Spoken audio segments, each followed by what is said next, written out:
This year, my card of the year is the Tower, and I do a reading at the beginning of each month on the 1st to discover what tower I'm going to be pulling down this month. And for June, my tower is the Tower to being nice.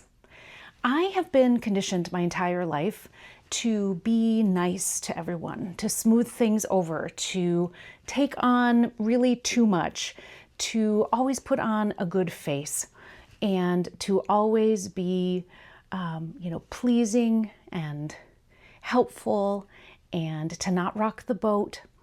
And this month, when I sat down to do my monthly reading, the tower that came up was my Queen of Swords. And the Queen of Swords immediately started asking me questions that are going to help me pull down this tower, and I wanted to share them with you. The Queen of Swords is not interested in being nice, She's loyal, she's caring, she will do the right thing for the right people, she's brave. She is not going to take on too much.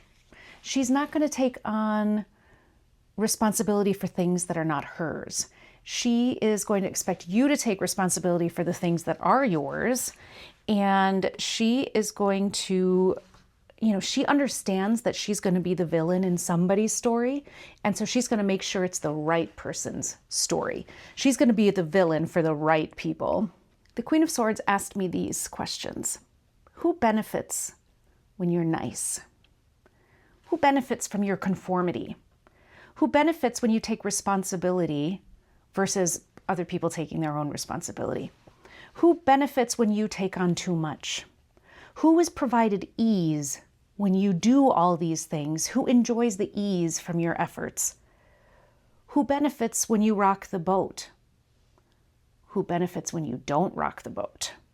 Who benefits from your non-conformity? Who benefits from your non-confrontation? And what or whom do you love too much to be nice about this? Whatever this is. My theme of the year with the Tower is align. And I think these questions are going to help me continue to align myself with my values.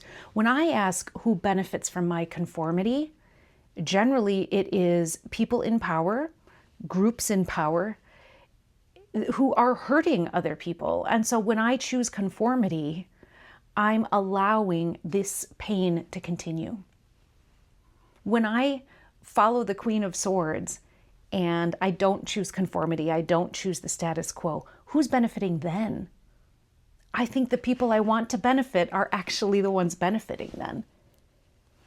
When I just stay nice and I don't stand up for myself and I don't stand up for other people, who is benefiting? Because a choice is being made. Choosing to not stand up for something, choosing to not say anything, choosing to do the work to uphold these structures, someone's benefiting from that.